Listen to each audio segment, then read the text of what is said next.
नमस्कार, हार्दिक स्वागत है आपका हमारे YouTube चैनल पे being a best teacher.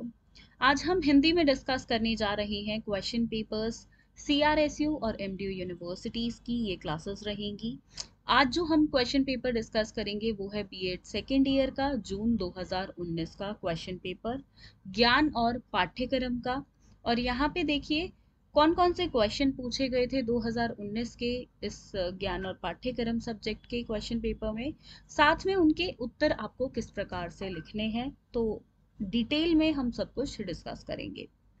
Video को लाइक कर दें एंड अगर आप यहाँ पर पहली बार आए हैं तो देखिए चैनल को सब्सक्राइब भी ज़रूर कर दें। तो चलिए शुरू करते हैं। देखिए ये जो आपका पेपर होता है 3 घंटे का होता है और अधिकतम अंक जो आपके रहते हैं वो 80 नंबर रहते हैं। अब यहाँ पे देखिए ये जो लाइक हम कर रहे हैं ये है हमारी बुक से पेज नंबर 1। अब यहाँ पे देखिए ये कुछ इस तरीके से बुक्स हैं जो कि हिंदी मीडियम और इंग्लिश मीडियम दोनों में ही अवेलेबल है। इंग्लिश मीडियम के सभी क्वेश्चन पेपर हम पहले ही कर चुके हैं डिटेल में उनके आंसर्स के साथ। आज से हम हिंदी मीडियम की क्लासेस शुरू करने जा रही हैं, ठीक है। एंड जून 2019 के सभी क्वेश्चन पेपर्स हल सहित करने का प्रयास रहेगा। तो ये बुक आप ले सकते हैं। इसके लिए आपको कांटेक्ट करना है सेल्स एग्जीक्यूटिव को, जिनका नंबर गिवन है डिस्क्रिप्शन बॉक्स में। अब देखिए ये बुक जो है इसमें 2015 से लेकर 2019 तक के क्वेश्चन पेपर हल सहित है, ठीक है। तो हर 5 साल के क्वेश्चन पेपर्स की ज़रूरत आपको पड़ती है, क्योंकि देखिए इससे पुराने की ज़रूरत क्यों नहीं पड़ेगी, क्योंकि 2015 में आपका जो बीएड का सिलेबस था वो चेंज हो गया था, ठीक है। तो आप 2015 से लेके अब तक के क्वेश्चन पेपर्स देखें और किस तरीके से उनके हल निकालने हैं, किस तरीके से उनके उत्तर लिखने हैं, ठीक है। तो यहाँ पे क्वेश्चन 1 है, प्रश्न 1 है, निम्नलिखित पर संक्षिप्त टिप्पणी लिखिए, यानी कि आपको शॉर्ट नोट्स इन पर लिखने हैं। पहला है ज्ञान के सूत्रों का कहना है, तो कि ज्ञान के सूत्र क्या कहते हैं, उनका क्या महत्व होता है। तो एक तरह से ज्ञान के सूत्र इनके बारे में आपको लिखना है। स्थानीय ज्ञान का सार्वभौमिक ज्ञान को परिभाषित करें। देखिए स्थानीय ज्ञान क्या है और सार्वभौमिक ज्ञान क्या है, उनको आपको परिभाषित अच्छे प्रकार से करना है और लिखना है। अगला प्रश्न है, एक प्रक्रिया के रूप में पाठ्यक्रम को परिभाषित करें, कि किस तरह से पाठ्यक्रम है वो प्रक्रिया है, ठीक है। स्कूल के अंदर किस तरह से वो प्रक्रिया को लाइक हम बोले सिस्टम को चलाता है वो हमें यहाँ बताना है। पाठ्यक्रम में बदलाव की जरूरत क्या है, क्या क्या आवश्यकताएं हैं वो आपको लिखनी है, ठीक है। तो चलिए अब इनके उत्तर देख लेते हैं एक एक करके किस प्रकार से लिखने हैं। देखिए बहुत स्टूडेंट्स पूछते हैं कि मैम अगर ये 4 मार्क्स के क्वेश्चन होते हैं छोटे वाले, यानी कि देखिए ये जो पहला क्वेश्चन है तो ये 16 नंबर का, लेकिन क ख ग घ इस तरीके से ये बटा है, तो यहाँ पे हर एक पार्ट आपका जो है वो 4 नंबर का है। इस तरीके से अगर आप 4 को 4 से गुणा करेंगे तो 16 आता है। इस तरीके से जो आपका पहला प्रश्न है वो 16 नंबर का है, ठीक है। तो देखिए यहाँ पे बहुत स्टूडेंट्स पूछते हैं कि मैम कितना लिखें, तो उसके लिए मैं आपको बता दूं, इन छोटे वाले क्वेश्चंस पे आपको ज़्यादा फोकस करने की ज़रूरत नहीं है। ऐसा ना करें कि आपके 2 घंटे इसी में बर्बाद हो जाएं या 1.5 घंटा बर्बाद हो जाए। आपको इनको 40 मिनट में सभी को निपटा देना है, या 50 मिनट में ज़्यादा से ज़्यादा। एंड देखिए यहाँ पे सिर्फ 2-2 पेजेस के उत्तर की आवश्यकता होती है। किसी किसी में जहाँ पे ज़्यादा लिखने की आवश्यकता है वहाँ पे 2.5 पेज का आंसर लिखते, इससे अधिक लिखेंगे तो आपका कोई ना कोई एंड में आखिरी में कोई ना कोई प्रश्न रह जाएगा, आप उसका उत्तर कंप्लीट नहीं कर पाएंगे, या हो सकता है उत्तर ही अटेंड ना कर पाए, उस प्रश्न को छू ही ना पाए। तो ये ना करें। अपना देखिए टाइम मैनेजमेंट बहुत इंपॉर्टेंट है, तो वो एग्जाम में ज़रूर करें। तो देखिए यहाँ पे है ज्ञान के सूत्र बताने हैं। तो देखिए ज्ञान के सूत्र क्या है उसके बारे में थोड़ी सी इंट्रोडक्शन यहाँ पर लिखनी है। देखिए ज्ञान हमें बहुत तरीकों से मिलता है, और ये देखिए आपकी यूनिट 1 से क्वेश्चन है, पहली यूनिट से, इकाई 1 से। तो यहाँ पे देखिए आप देखेंगे तो कई सारी चीजें हैं, जैसे कि तार्किक विचार है, संवेदी धारणा है जो कि इंद्रियों द्वारा आपको ज्ञान मिलता है। इसके आगे देखेंगे आप, निष्कर्ष निकाल सकता है किस प्रकार से, सॉरी ये वाला है अगला पॉइंट, निगमनात्मक तर्क, आगमनात्मक तर्क जिसको इंडक्टिव डिडक्टिव हम बोलते हैं, अधिकार के जरिए जो मिलता है, परंपरा के थ्रू जो मिलता है, तो ये सब अनुभव हो गया, प्रकृति पूछताछ हो गया। देखिए यहाँ पे सभी डाले हैं ताकि देखिए जब हम बात करते हैं यहाँ पर सूत्रों की, तो देखिए सूत्र बहुत सारे हैं, ज्ञान के सूत्र 1 2 4 5 8 10 नहीं है, ये बहुत सारे हैं। तो कोई स्टूडेंट कुछ याद करते हैं, किसी के पास कोई बुक होती है, तो यहाँ पे जो भी मेन मेन है वो सारे यहाँ पर डाल दिए गए हैं। इनमें से जो आपको आसान लगते हैं वो 4 आप लिख दें 4 नंबर के क्वेश्चन में। अगर ये 16 नंबर में आता है तो भी आपको 4 ही लिखने हैं, क्योंकि 16 नंबर में ये आपका अकेला क्वेश्चन नहीं आएगा, साथ में इसका पार्ट होगा, जैसे कि पूछ लिया जाए ज्ञान का क्या महत्व होता है, ज्ञान की परिभाषा बताएं, तो इस तरीके से मिक्स होके क्वेश्चन पूछा जाएगा। तो करें कोई 4 पॉइंट ही, ज्यादा से ज्यादा आप करना चाहते हैं तो 5 कर लें, उससे ज्यादा की आवश्यकता बिल्कुल नहीं है यहाँ पे। तो एक बार डिस्कस कर लेते हैं। देखिए पहला यहाँ पे है संवेदी धारणा। देखिए इंद्रियों के द्वारा, जो हमारे 5 इंद्रियां हैं उनके द्वारा जो ज्ञान मिलता है, इस पॉइंट में उसकी बात हम करते हैं। जैसे कि हम अपनी जीभ के द्वारा किसी चीज का स्वाद लेते हैं और हमें कोई ना कोई क्या मिलता है, हमें मिलता है ज्ञान। ठीक है, इसी तरह से छू कर, देख कर, सुनकर हमें ज्ञान मिलता है। तार्किक विचार होता है जब हम तर्क देके अपने दिमागी इस्तेमाल का हम दिमाग का उपयोग करके हम अपने अंदर ज्ञान को अर्जित करते हैं। ठीक है, ये सब मैं आपको इन शॉर्ट बता रही हूँ, बाकी आप यहाँ से रीड कर सकते हैं। अब यहाँ पर निगमनात्मक और आगमनात्मक है। अब देखिए आगमनात्मक की बात करें और निगमनात्मक की, तो ये दोनों देखिए आपस में रिलेटेड हैं। ठीक है, एक होता है आपकी कोई, आपने किसी को उदाहरण दिया और फिर उसका विश्लेषण किया, और एक होता है आपने विश्लेषण किया फिर आपने उदाहरण दिया। तो ये दोनों उसी प्रकार से हैं और इनको जरूरी है कि आप देखिए जितने भी हैं ये, हर एक में आप कोई ना कोई एग्जाम्पल जरूर डालें। आपको यहाँ पे उसकी बहुत आवश्यकता है। इस तरह के प्रश्नों में जब हम उत्तर लिखते हैं तो एग्जाम्पल्स डालना, उदाहरण डालना बहुत जरूरी है।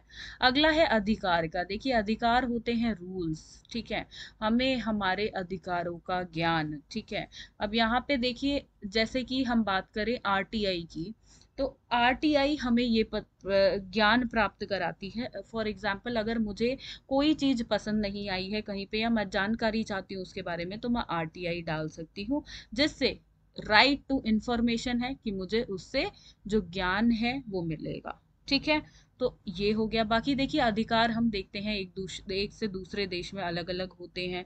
ठीक है, तो अधिकारों का ज्ञान, उसकी बात यहाँ पे की जा रही है। ठीक है, परंपरा। देखिए हर एक एरिया आप देखेंगे, आप अपने देश को देखेंगे, विदेश को देखेंगे, तो सबकी अलग अलग परंपराएं हैं, जो कि हम देखिए जो बड़े बूढ़े होते हैं आप देखेंगे वो अपने बच्चों में डालते हैं और उनके बच्चे अपने बच्चों में। तो हम कह सकते हैं ये कहीं ना कहीं पीढ़ी दर पीढ़ी चलते हैं। ठीक है, और इससे देखिए एक जो एरिया होता है, एक जगह होती है, एक देश होता है या एक राज्य होता है, तो वहाँ का जो हम कहते हैं कल्चर, रीति रिवाजें, ये एक पीढ़ी से दूसरी पीढ़ी तक जाते हैं और वहाँ को एक उस जगह को अलग बनाते हैं। जैसे कि आप देखेंगे नॉर्थ इंडिया का और साउथ इंडिया का, तो यहाँ पे इन दोनों की परंपराएं अलग हैं, बहुत सारी चीजें अलग हैं, जैसे कि खान पान हो गया, त्योहार हो गए, बोली हो गई, अन्य चीजें। ठीक है, अगला है अनुभव। देखिए अनुभव सबसे इंपॉर्टेंट है। अगर आप सच्चा ज्ञान और खुद से ज्ञान को पहचानना चाहते हो तो बहुत आवश्यकता है कि आप अनुभव करके ज्ञान लो। देखिए बहुत लोग हमारे जीवन में आते हैं जो हमें बोलते हैं कि ऐसा करो, ऐसा मत करो, पर हम उनमें से सुनते सुनते सभी की हैं, लेकिन 100 में से आप ये लगा लीजिए आप 99% है कि आप वो काम फिर भी करेंगे। क्यों करेंगे? क्योंकि देखिए जो हमारा मस्तिष्क होता है, जो हमारा व्यक्तित्व होता है, वो हमेशा अनुभव से ज्ञान प्राप्त करता है, किसी के बोलने से नहीं करता है। ये बहुत ही सामाजिक प्रक्रिया है। एंड सभी देखिए सभी अपने जीवन में अनुभव करके बहुत सारी चीजें सीखते हैं। देखिए आपने अपनी बीएड में इंटर्नशिप करी, आपने स्कूल में गए, पढ़ाया वहां पे, तो आपने अनुभव किया और चीज़ों को समझा। तो अनुभव बहुत ज्ञान प्राप्ति में एक बोले तो हम जीवन में हमारे सबसे महत्वपूर्ण चीज़ है। चाहे वो बुजुर्ग हो, बच्चा हो, कोई जवान इंसान हो, सभी को अनुभव बहुत कुछ सिखाता है। ठीक है।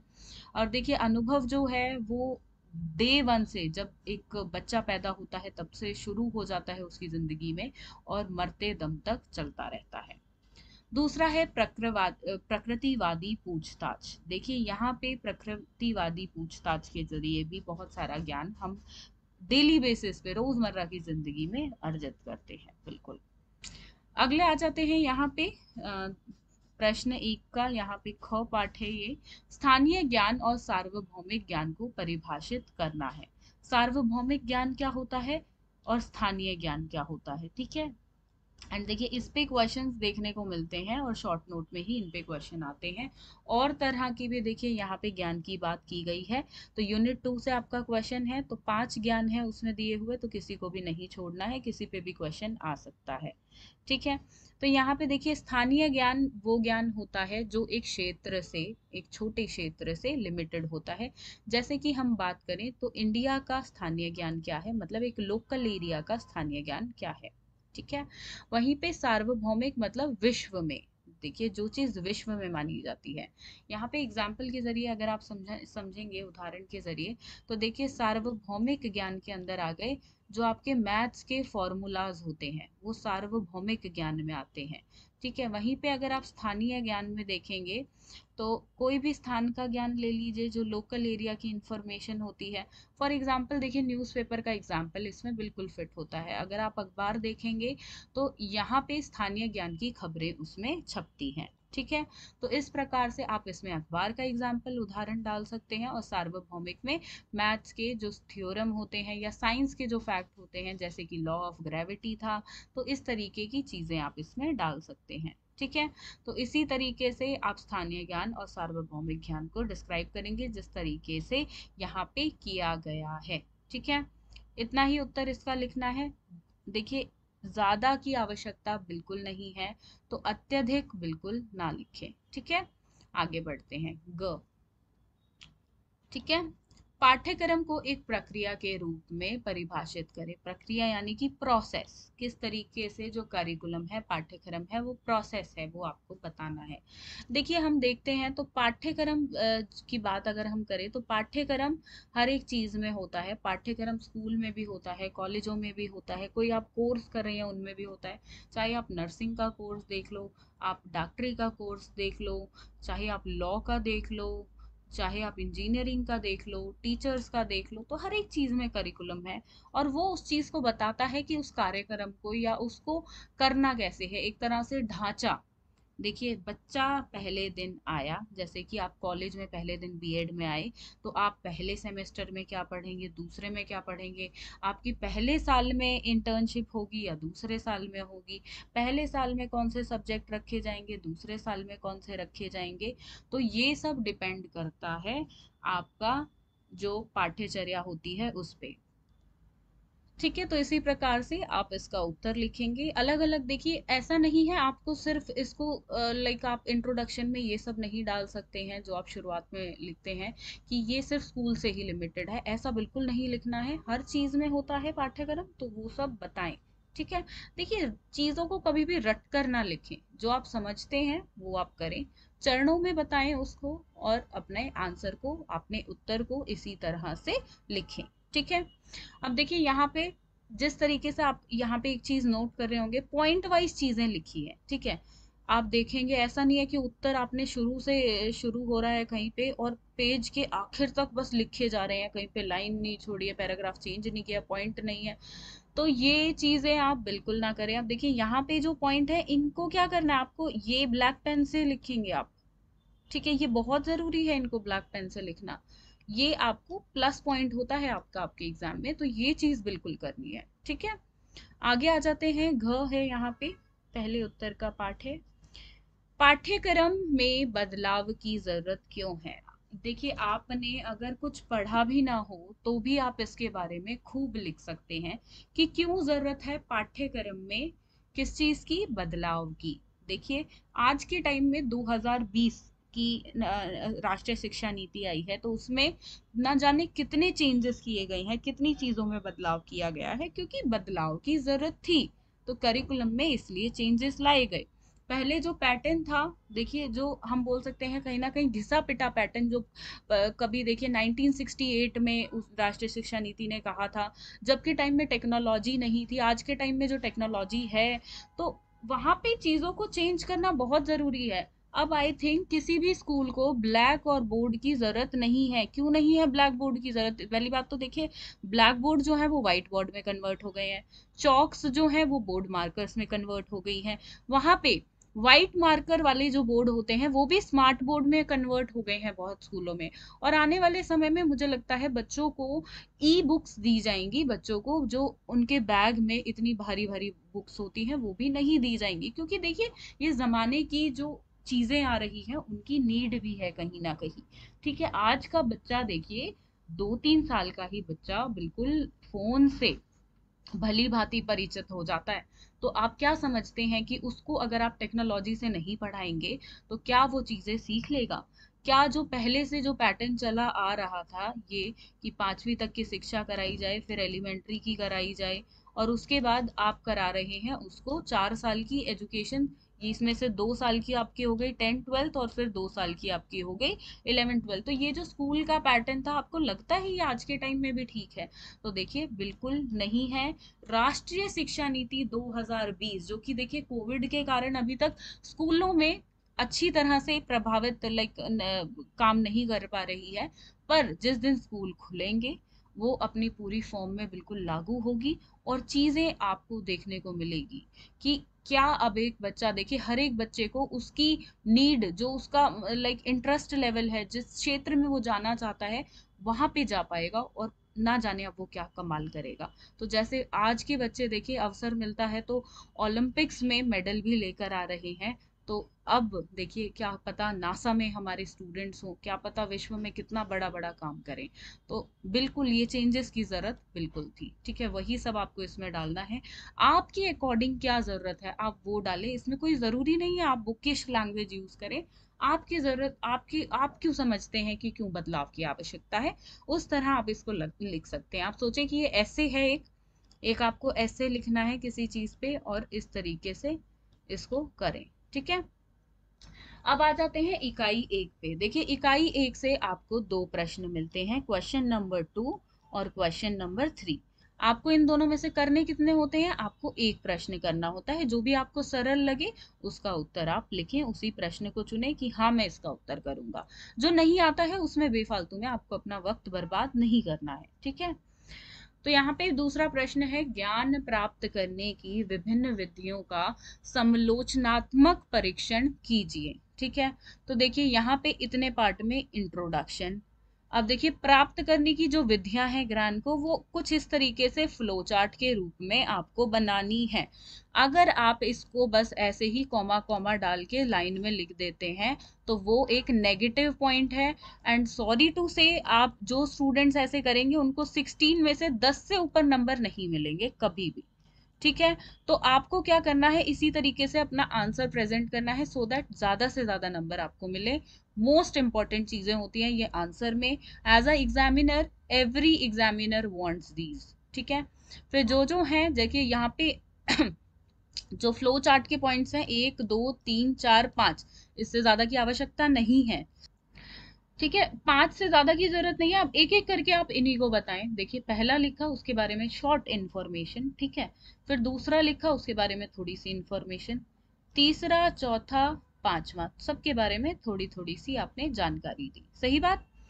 अब आप आ गए क्वेश्चन नंबर 3 पे, जो कि चॉइस में है। ठीक है, आप करना चाहें तो करें, अदरवाइज सेकंड क्वेश्चन कर लिया है तो तीसरा तो करना ही नहीं है, तीसरा कर रहे हैं तो दूसरा ना करें। ठीक है, विश्व और सत्य से आप क्या समझते हैं? ठीक है, विश्वास, सॉरी, विश्वास और सत्य से आप क्या समझते हैं? कारण और विश्लेषण से आप क्या समझते हैं? देखिए 2 पार्ट्स में है ये आंसर, तो आंसर फ्रेम जो होगा 8 और 8, 16 नंबर के क्वेश्चन को अपने आप अलग अलग कर लें। चारों को ही आपको उदाहरण सहित समझाना है। ठीक है, तो पहले तो बताएं सत्य क्या होता है। ठीक है, उसका फ्लो चार्ट, इस तरीके से फ्लो चार्ट की हर एक पॉइंट को आप करेंगे डिस्क्राइब। ठीक है, इस तरीके से ये आपने किया डिस्क्राइब सभी को, ठीक है। अब आएंगे आप विश्वास पे।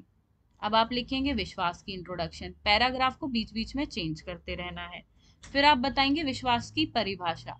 जिन स्टूडेंट्स को परिभाषा को इस तरह से लिखने में परेशानी होती है, जो स्टूडेंट समझकर अपनी भाषा में पेपर में लिखते हैं, बुकिश लैंग्वेज नहीं लिखते हैं, चीजों को रटते नहीं हैं, तो वहां पे बिल्कुल देखिए स्टूडेंट्स को परिभाषा लिखने में प्रॉब्लम आएगी। तो आपको जरूरी नहीं है ये डालनी है, मत डालिए, कोई जरूरी नहीं है, ठीक है। अगर आप अपने शब्दों में लिख देते हैं तो वहां पे काफी है, ठीक है। अब वेबस्टर की अकॉर्डिंग शब्दकोश के द्वारा दी गई परिभाषा यहाँ पे है, ये भी इसी का पार्ट है, अगर आपको याद रहे तो लिखें वरना छोड़ दें। इसके बाद आप बताएंगे कारण क्या होता है, और इस तरीके से कारण, फिर तर्क के प्रकार क्या हैं, और इस तरह से आपका उत्तर यहाँ पर खत्म हो जाता है, ठीक है। तो देखिए बहुत ही सरल तरीके से अपना उत्तर आपको लिखना है। ज्यादा लिखने से अगर आप सोचते हैं मैं बहुत लिखूंगा और मुझे नंबर ज्यादा मिल जाएंगे, सब बच्चे 6 से 8 पेज भरते हैं तो मैं 10 भरूंगा, तो देखिए ये बेवकूफी होगी ऐसा करना। क्योंकि देखिए अगर आप देखेंगे एक बोतल में हम पानी भरते हैं तो उतना ही पानी भरना चाहिए जितना उसकी लिमिट है बॉटल की। अगर उससे ज्यादा पानी भरोगे तो बहने ही लग जाएगा, काम में नहीं आएगा। तो आपको आवश्यकता है जितनी जरूरत है उतना ही उत्तर लिखें। ये स्पेशली हिंदी में देखा जाता है, हिंदी मीडियम में जब पेपर्स की चेकिंग होती है कि स्टूडेंट्स ओवर लिख देते हैं क्वांटिटी के चक्कर में, कि क्वांटिटी पे ज्यादा फोकस रहता है कुछ स्टूडेंट्स का, वो समझते हैं क्वालिटी तो है ही नहीं। तो देखिए क्वालिटी मैटर करती है, क्वांटिटी मैटर नहीं करती है, बट एवरेज क्वांटिटी को भी देखना पड़ता है, जो मैंने आपको बता दिया 6 या 8, जिसमें 8 की भी जरूरत सिर्फ किसी किसी क्वेश्चन में पड़ती है। एवरेज अपनी आप 6 की ही रखे, 6 6.5 बस, यहाँ तक, इससे ज्यादा की जरूरत नहीं है। इन चीजों को ध्यान रखें, वरना आपके जो रिजल्ट आएगा उसमें रिफ्लेक्शन पड़ेगा, फिर आपको याद आएगा कि हाँ जो बात वीडियो में आपको बताई गई थी वो ठीक थी, ठीक है। इकाई 2 पे आ जाते हैं। यहाँ पे है प्रश्न 4, इसके साथ प्रश्न 5 भी है, दोनों के बीच यहाँ पे अंतर आपको दोनों के बीच यहाँ पे आपको एक प्रश्न करना है, ठीक है। यहाँ पर है सांख्य दर्शन से आप क्या समझते हैं, सांख्य दर्शन और शिक्षा के बीच संबंध की व्याख्या करें, ठीक है। तो देखिए यहाँ पे सांख्य दर्शन के बारे में पहले आप लिखेंगे, ठीक है, कुछ इस प्रकार से। उसके बाद आपको करना है उसके प्रमुख सिद्धांत जो हैं, जितने आपको याद हो उतने लिखें, 2 3 4 जितने भी। फिर शिक्षा से दर्शन का क्या संबंध है, मोस्ट इम्पॉर्टेंट, शिक्षा से रिलेट करते हुए तो देखिए आप टीचर हैं, हर एक उत्तर को लिखेंगे क्योंकि ये सब आपके टीचिंग सब्जेक्ट्स हैं, ठीक है, कुछ इस प्रकार से। अब आगे बढ़ेंगे। देखिए पैराग्राफ जो चेंज हो रहे हैं उन पे ध्यान दें आप, ठीक है, इस प्रकार से, ठीक है। अब आ जाते हैं प्रश्न 5 पे, व्यवहारवाद से आप क्या समझते हैं। व्यवहारवाद के प्रकार, सिद्धांतों और व्यवहारवाद और शिक्षा के बीच संबंध का वर्णन आपको करना है। यहाँ पे आसान है, तो इस तरीके से पहले आप डालेंगे इंट्रोडक्शन कि व्यवहारवाद है क्या, फिर उसकी विशेषताएं। यहाँ पे देखिए एक अगर आप चाहें तो फ्लो चार्ट बना सकते हैं, तो यहाँ पे फ्लो चार्ट ऐड हो सकता है आपका, कुछ इस प्रकार से। फिर यहाँ पर है डेविड इंस्टन व्यवहारवाद के एक अधिकृत विद्वान है, तो उनके अकॉर्डिंग किस तरह से उनके लेख में व्यवहारवाद को डिस्क्राइब किया गया है उसके बारे में बताया गया है, ठीक है। और यहाँ पे आप अपना उत्तर समाप्त कर सकते हैं, ठीक है। इकाई 3 से है प्रश्न 6 और साथ में ऑप्शन में आता है प्रश्न 7, पाठ्यचर्या प्रकृति और उसके आयोजन, पाठ्यचर्या घटकों का वर्णन करें, ठीक है, इस तरह से इंट्रोडक्शन, ठीक है। फिर आपको इस तरीके से एक डेफिनेशन लिख सकते हैं, या जितनी आपको याद रहे, जिन स्टूडेंट्स को नहीं रहती तो अवॉइड कर दें, जरूरी नहीं है, कंपलसरी कोई नहीं है डालना। ऐसा नहीं है कि आपको वो ही डालेंगे तो अच्छे नंबर मिलेंगे। देखिए आप अपने शब्दों में चीजों को टू द पॉइंट लिखेंगे, अच्छे से उनको समझा देंगे, जो पूछा है क्वेश्चन में वैसा ही उत्तर लिखेंगे, तो आपको बिल्कुल अच्छे अंक मिलेंगे, ठीक है, इस प्रकार से। अब यहाँ पे प्रकृति आप बताएंगे शॉर्ट पैराग्राफ के रूप में, फिर क्षेत्र, कुछ इस तरीके से। फिर ये आपके आपके 3 प्रमुख वर्ग, जिसमें फ्लो चार्ट इंपॉर्टेंट है। देखिए फ्लो चार्ट हर एक आंसर में आप ये लगा लें 1 से 2 तो डालें, ज्यादा से ज्यादा आप 3 या 4 डालें, इससे ज्यादा डालेंगे तो आप फ्लो चार्ट ही बनाते रह जाएंगे, बाकी उत्तर फिर लाइक 3 घंटे में आपको पूरा पेपर करना है, वो हो नहीं पाएगा। इसलिए अच्छा तो होता है कि ज्यादा से ज्यादा बनाए, पर इससे ज्यादा एक आंसर में नहीं बन पाएंगे, ठीक है। फिर जो तीनों हैं इनको एक एक करके आप करेंगे डिस्क्राइब, ठीक है, कुछ इस तरीके से तीनों के बारे में लिखा। आ गए प्रश्न 7 पे, ठीक है। ये है पाठ्यचर्या सिद्धांत के पारंपरिक उपागम की व्याख्या करें और पाठ्यचर्या निर्माण के लिए विभिन्न सिद्धांतों, दृष्टिकोणों में परिभाषित करें, ठीक है। इस प्रकार से देखिए यहाँ पे इस आंसर की नीड है कि थोड़ा सा यहाँ पे पैराग्राफ जाए, पर हम पैराग्राफ को भी पॉइंट्स में डिवाइड करेंगे। हमें नहीं लिखना है कि हम भर भर के वहां पे पैराग्राफ लिखते हैं, तो बहुत बोरिंग और बेकार चीज होती है, उसको बिल्कुल ना करें। तो इस तरीके से उनको भी बुलेट्स में यहाँ पे इस तरीके से बना दिया, ठीक है। अब यहाँ पे पाठ्यक्रम का फोकस क्या होता है, वो अनुप्रयोग, कुछ इस तरीके से देखिए शॉर्ट पॉइंट्स हैं, कोई ज्यादा ज्यादा पॉइंट्स नहीं लिखे, आप देखो शॉर्ट पॉइंट्स, ठीक है। सीमाएं क्या है, और आप आ गए अगली इकाई पे, ठीक है। तो यहाँ पे प्रश्न 8 और 9 होते हैं, दोनों में से फिर से आपको कोई एक करना है। तो 8वां प्रश्न है पाठ्यचर्या निर्माण विकास के विभिन्न घटकों की व्याख्या कीजिए। देखिए पाठ्यक्रम निर्माण पे विकास पे क्वेश्चन ना आए ऐसा नहीं हो सकता है, बहुत इंपॉर्टेंट है, हर साल क्वेश्चन आता है इस पे, तो अपने 16 नंबर यहाँ से फिक्स कर लें, ठीक है। इस टॉपिक को अच्छे से पढ़ें। तो यहाँ पे भी देखिए अगेन इंट्रोडक्शन, फिर सिद्धांत क्या है, एक फ्लो चार्ट चाहे तो आप यहाँ डाल दें, हर एक सिद्धांत के बारे में थोड़ी थोड़ी और टू द पॉइंट कि क्या है वो बता दिया, वहां पे काम खत्म, ठीक है। इस तरीके से पूरे आपको यहाँ पे देखिए बहुत सारे हैं सिद्धांत, आपको सभी लिखने की आवश्यकता नहीं है, आपको जितने याद रहे उतने लिख दें। 17 है, आप इनमें से 8 लिख दें बस, ठीक है। आगे आते हैं उत्तर 9 की तरफ। तो पाठ्यचर्या डिजाइन मॉडल से आप क्या समझते हैं, पाठ्यचर्या डिजाइन की वर्गीकरण और व्याख्या करें। इस पे भी एक क्वेश्चन फिक्स है इस यूनिट से। देखिए इस यूनिट से सिर्फ लाइक 3 या 4 ऐसे टॉपिक हैं जिन पे लाइक क्वेश्चन फिक्स्ड हैं, तो इसमें आप शॉर्टकट स्टडी बिल्कुल कर सकते हैं, और वही लाइक चीजें हैं जो बिल्कुल आसान है, आपने पहले भी पाठ्यचर्या के बारे में पढ़ा हुआ है, तो वैसे ही कंटेंट आपको इसमें लिखना है, ठीक है। ये देखिए छोटी सी इंट्रोडक्शन, आगे आपका डिजाइन के प्रकार क्या होते हैं, तीनों प्रकार आपने इस तरीके से लिखे, ठीक है। एक एक को आपने इस तरीके से डिस्क्राइब कर दिया, ठीक है। पॉइंट्स देखिए, शॉर्ट पैराग्राफ की जहां जरूरत लगी तो पॉइंट्स बना दे, हैवी पैराग्राफ्स हमें नहीं लिखने, ठीक है। तो ये था आपका क्वेश्चन पेपर ज्ञान और पाठ्यक्रम का, ठीक है। इसके बाद हम पेपर 2 का क्वेश्चन पेपर डिस्कस करेंगे अगली क्लास में, ठीक है। एंड चैनल को सब्सक्राइब कर दें ताकि आपको हम जब भी डिस्कस करेंगे पेपर तो आपको नोटिफिकेशन मिल जाए। वीडियो आपको पसंद आई हो तो लाइक और शेयर ज़रूर करें।